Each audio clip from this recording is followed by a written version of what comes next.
Preste atención porque la semana pasada, si no me equivoco, fue el martes, sí, ¿no? El lunes o martes. Sí. Reapareció el caso Dalmaso, caso que habíamos ya olvidado. Sí. Se había cerrado la causa, a pesar de que sabíamos que el doctor Macarrón estaba buscando justicia y obviamente con razón. Pero para la mayoría de la gente estaba un caso que ya había pasado, lamentablemente sin saber qué ocurrió, y apareció la noticia. Y comenzamos a entender bastante poco de lo que estaba ocurriendo. Para eso está el doctor Airabedián, para hacernos entender qué es lo que ha ocurrido en Río Cuarto con uno de los más resonantes casos de la Argentina. ¿Qué tal, doctor, cómo está? Buen día, ¿cómo le va? Lo vamos a hacer trabajar un poco de más hoy, doctor. Pero con todo gusto. Bueno. Que es mi trabajo. Bueno, Hablar. No, primero pensar. Bueno, pensar. Y ayudar a pensar también a los demás. Exactamente. Efectivamente, como usted lo dijo en la introducción, el caso había concluido con la absolución del doctor Macarrón, que decidió no aprovecharse de ninguna otra instancia de las que da el Código de Procedimiento y dijo: voy al juicio. Y que se haga en el juicio lo que corresponde. Lo absolvieron. No tenía, quedó probado así, ninguna responsabilidad en la muerte de su esposa. Ese es un punto. Transcurrió el tiempo entre que un hecho ocurre y el Código Procesal, el Código Penal, perdón, fija un tiempo para cada uno, de acuerdo a la pena de los delitos, para cada uno de los delitos que se encuentran en el Código Penal, para que la causa se cierre definitivamente. Eso se llama la prescripción. La gente dice: quiero que se dé la prescripción. La prescripción es el cierre de la causa. Salvo que haya un hecho que haya ocurrido y se le pueda atribuir a una persona que está siendo investigada. Claro. Y con lo cual ese episodio nuevo, posterior a la muerte de la señora Dalmaso, prescribiría la causa, no, la interrumpiría. Y habría que empezar a contar de nuevo, con lo cual el tiempo de la prescripción se prolonga. Claro. Este es un punto que hay que entenderlo. ¿Cómo dice? Si ha prescribido. No. Ahora vamos a ver con lo que ha sucedido en este momento.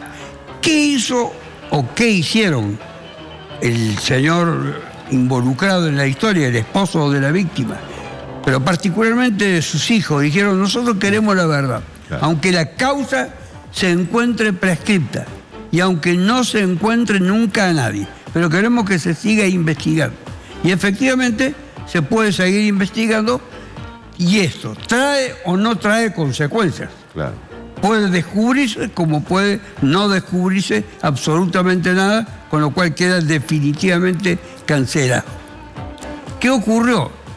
Designaron a un nuevo fiscal de todos los que habían pasado, un hombre proveniente de la Justicia Penal de Córdoba. Aquí hizo sus primeras armas en el mundo, no como fiscal, en otras funciones. Fue ascendiendo, asumió la responsabilidad de ser designado después de rendir los exámenes. También hay que saber todas esas cosas. El doctor Jávega es el fiscal de Río Cuarto que se encargó de una manera reflexiva, moderada, prudente, sobria y sin generar ningún tipo de expectativa, ni escándalo, ni declaraciones. Eso también es en el mundo judicial una virtud. Porque había sido todo cuestionado el accionar de la justicia desde aquel famoso episodio, que lo recordarán todos, que creó la palabra del perejil. Del perejilazo, que fue un movimiento de masas que logró rescatar a una persona a la que se atribuía con bastantes fundamentos, se le atribuía alguna participación. Pero eso quedó terminado, entonces no es necesario volver para confundir a la gente, ni alterarla tampoco, porque diga: oh, ahora están nuevamente reactualizando aquella historia. Claro. La historia terminó. Hay que ver si terminó bien, mal, no importa. Este aparente descubrimiento, digo aparente porque hay que concluirlo, fue ya vaticinado por el único fiscal que se salva de cualquier tipo de responsabilidad, que actuó impecablemente y que tuvo un desempeño correctísimo, propio de su formación, de su ilustración y de su capacidad, que es el doctor Julio Rivero. El doctor Julio Rivero, ¿qué hizo? Vaticinó al final, cuando pidió la absolución del doctor Macarrón de la responsabilidad que se le atribuía en la muerte de la mujer, dijo: en el cinto de la bata está el autor derecho. No sé si fueron exactamente esas las palabras, pero él, en el cinto de la bata está el autor derecho. Entonces le compete, le corresponde a otra instancia averiguar eso. Claro. Pero no lo tenía. ¿Por qué no lo tenía? Claro. ¿Por qué se había omitido ir al cinto de la bata y encontrar allí o no lo que se buscó durante tanto tiempo o no, que es el ADN? El fiscal nuevo comenzó a investigar del modo que le dijo, con mucha prudencia, y se ciñó muy delicadamente en este punto, en esta necesidad de una prueba técnica indispensable, la del ADN.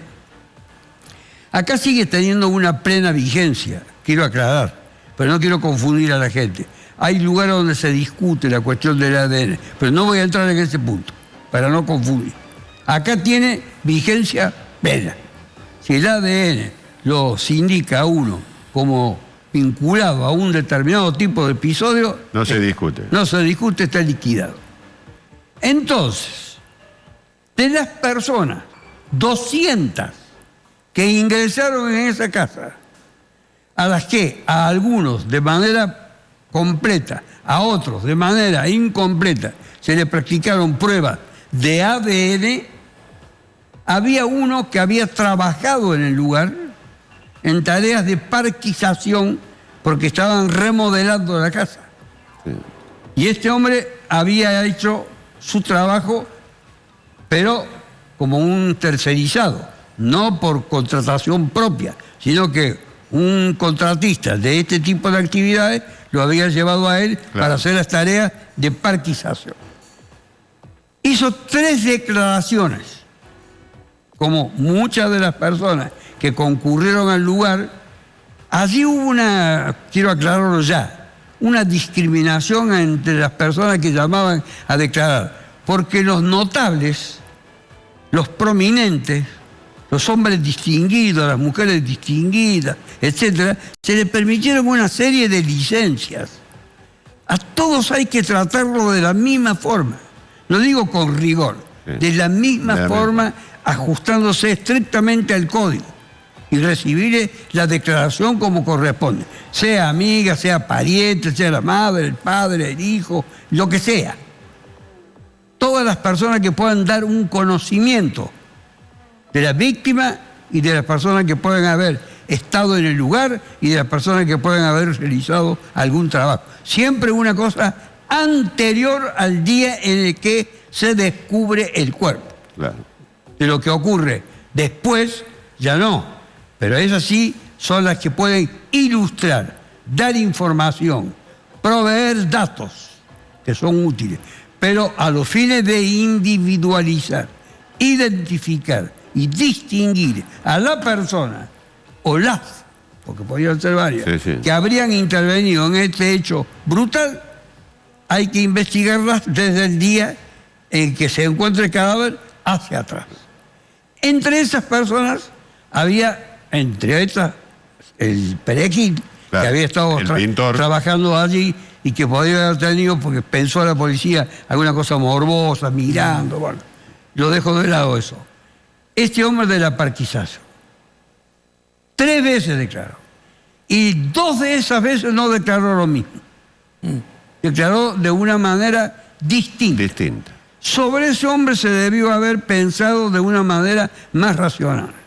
Se llegó a la locura, esa es la única locura que voy a mencionar, de detenerlo al hijo del matrimonio Macarrón. Sí. Una cosa disparatada, sin ningún fundamento. Ya no sabían qué encontrar. En lugar de buscar científicamente lo que había que encontrar, e incluso hacer lugar a solicitudes que había formulado el doctor Brito, que era el defensor querellante después.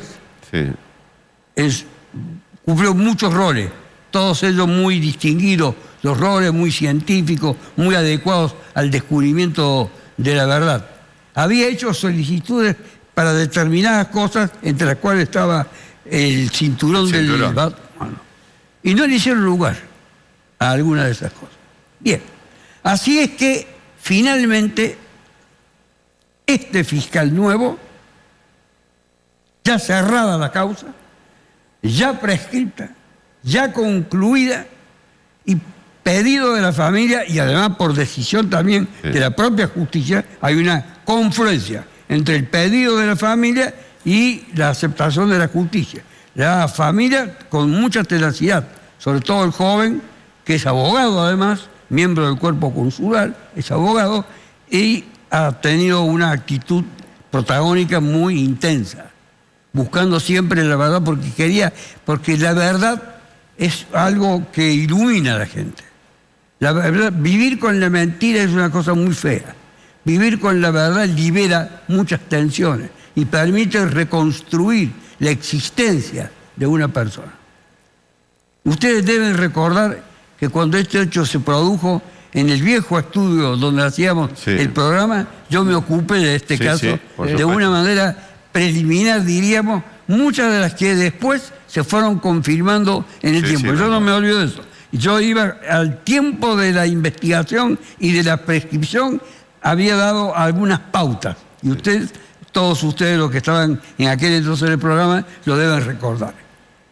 Descubrió que entre las personas que habían estado trabajando, el fiscal nuevo, que habían estado trabajando en el lugar, en el cinturón del batón que había sido utilizado para asfixiar, para estrangular a la víctima, se encontraba de una persona desconocida hasta ese momento.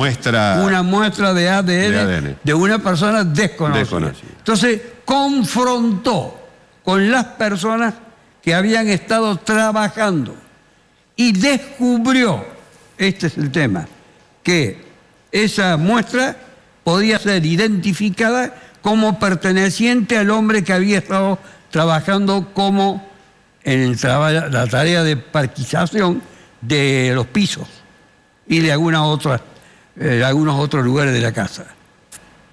Y además descubrió un vello púbico en la zona inguinal, perteneciente a su vez a este hombre.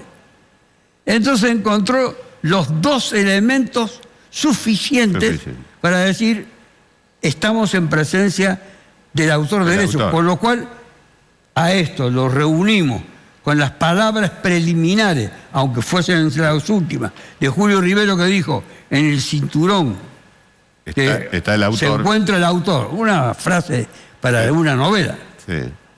Un tipo de calle. Rivero, un tipo de calle, conoce el lenguaje con el que hay que hablar. Bueno, conclusión. Los dos elementos los indican a este hombre en el lugar. Ahora, el hecho de sindicarlo en el lugar, hay que ver si los indican como el autor del hecho.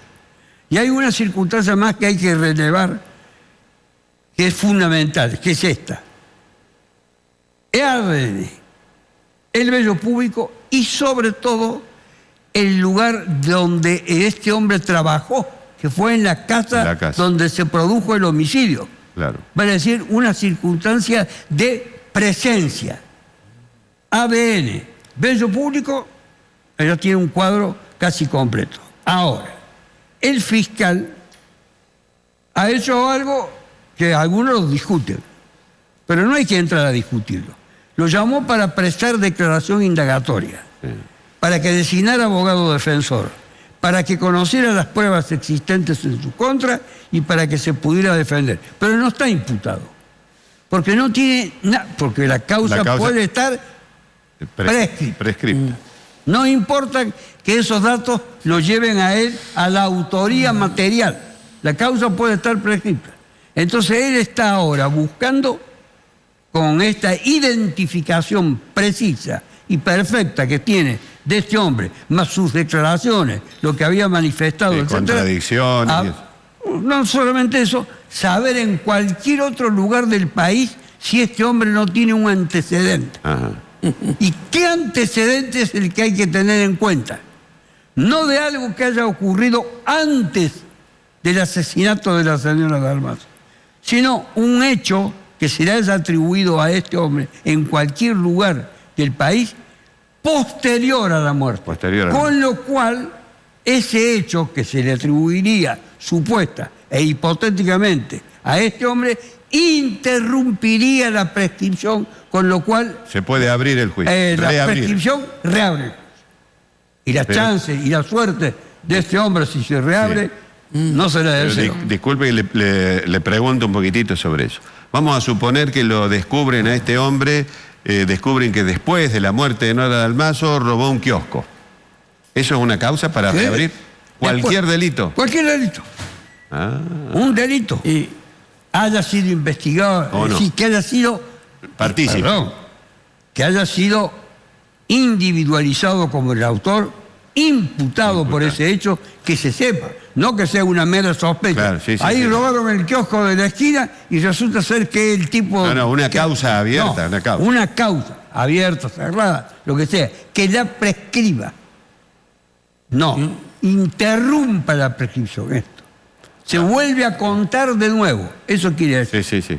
Interrumpir la prescripción, se vuelve a contar de nuevo. Entonces, al contarse de nuevo, están en condiciones de juzgarlo.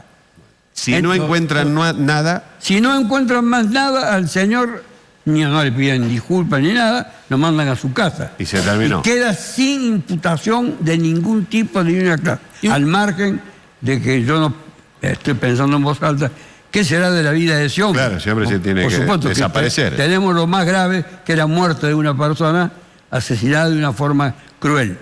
Aunque no fuese cruel, asesinada. Quitada la vida. Un delito culposo, como por ejemplo un accidente de tránsito, que lo tenga este hombre como... Allí se plantea un serio problema en cuanto a la significación que se le atribuye. Algunos dicen que sí. Está discutido el tema de la interrupción de la prescripción de los delitos culposos. Por eso, claro. O requiere que sea doloso. Esto es una discusión que yo no querría entrar ahora a que los abogados, juristas, etcétera, empiecen a hablar sobre si era acertado o no acertado lo que yo estaba diciendo, sobre si interrumpía o no interrumpía la prescripción. Pero ante la relevancia de semejante caso... La gravedad no tiene nada que ver. Histórico... Para tratar el tema de la prescripción, la mente humana se debe liberar de que si esto es grave o no es grave. Es grave si en la ley está caratulado como grave. Puede ser un delito de otra naturaleza. Hay que ver cuánto tiempo había que transcurrir para que prescribiera. La gravedad, por supuesto que esta es la gravedad máxima. Ahora, entrando a la gravedad, imputación. ¿Qué le imputó? Más que imputar, le tomó declaración, le hizo saber por qué lo había llamado, por qué lo había citado, por qué había designado abogado defensor, y le dijo, mire, aquí hubo un abuso sexual seguido de muerte. Y le contó, le relató y le refirió todas las circunstancias vinculadas al deceso de la señora Dalmazo de Macarrón. Esta imputación es discutida, no importa, porque la pena que le correspondería en el caso de ser declarado culpable, juzgado, primero juzgado, primero acusado, juzgado, declarado culpable, y la historia se concluye, es la misma la pena. La pena, no hay otra pena que la prisión perpetua. Bien. Él dijo abuso, es un delito. Abuso sexual seguido de muerte. Parece ser que mejor cuadra al hecho esto no es por un puro tecnicismo, que sea un abuso sexual con acceso carnal, ese es el hecho, y luego la ejecución para lograr la impunidad. Darle muerte para lograr la impunidad. ¿Qué significa esto? Que es un homicidio, como lo dijo el amigo, no quiero nombrarlo por el apodo. Sí. Porque no. Sí, quiero nombrarlo por su nombre. Criminis causa. Criminis causa. Criminis causa. Así se llama el delito. Artículo 80, inciso 7 del Código Penal. Es la misma pena del otro que le dije, abuso sexual seguido de muerte. La mató porque a él lo conocía para evitar que lo reconozca. No solamente que lo reconociera, para evitar el descubrimiento de la verdad. Todas esas cosas confluyen en el criminis causa. Que logre la impunidad, que no lo reconozcan, que no tenga persecución, que se salve, una palabra, de toda responsabilidad penal. Pero la pena es exactamente igual que la del delito que el fiscal hoy, con buen criterio, el fiscal moderado y prudente, ha hecho. Y siguió el mismo camino, y voy a recordar lo que yo hacía cuando era juez de instrucción, en el año 1973, yo llamaba a la prensa y le informaba lo que había hecho. Él llamó a una conferencia de prensa. No le dijo a nadie, no le adelantó a nadie. Esto es muy importante, le informó a la opinión pública lo que había descubierto, lo que había sucedido, las medidas que había adoptado y las consecuencias que podía tener, pero todavía él no tiene nada, en Córdoba no tiene nada, hasta ahora. Habrá que ver si ha vivido en otro lugar, habrá que ver si en ese otro lugar tiene o no tiene una causa. Es una parte que forma inseparable de la investigación. Ahora me voy a detener en el último punto. Este es el más difícil, el más sensible y el más odioso. Se tienen que ir todos los fiscales que intervinieron en la causa, todos los jueces de control que intervinieron en la causa, todos los magistrados que intervinieron en la causa, porque no han actuado de acuerdo a su responsabilidad. No han investigado como debieron, sobre todo los fiscales. Los fiscales. Hay 4 o 5 fiscales que precedieron a este fiscal. Los libero, salvo perfectamente, quedó claro, al doctor Julio Rivero, que anticipó que en el cinturón de la bata se encontraba el autor de ello. Es decir, estaba diciendo, acá hay una omisión investigativa. No tenían hasta ese momento nada que relacionara al señor de la parquización con el ADN. Luego, los métodos científicos utilizados permitieron relacionarlo más el vello público en la zona inguinal. Más la presencia, que es muy importante, probada, porque estuvo trabajando en el lugar horas antes, días antes. La última preguntita, ¿puedo? Sí. La última pregunta, sí, al menos de mi parte, doctor. Si, teniendo en cuenta el agobio social, ¿sí?, el escarnio social a la que esta persona hoy está siendo sometida en Río Cuarto, ¿sí?, laboral, social, por palabra de su propio abogado. Estoy hablando de Barzola. Lo nombro porque lo han nombrado todos los medios. Si el hombre con ese agobio se presenta ante el fiscal y le dice, doctor, yo la maté, ¿eso cambia algo en cuanto a la prescripción de la causa?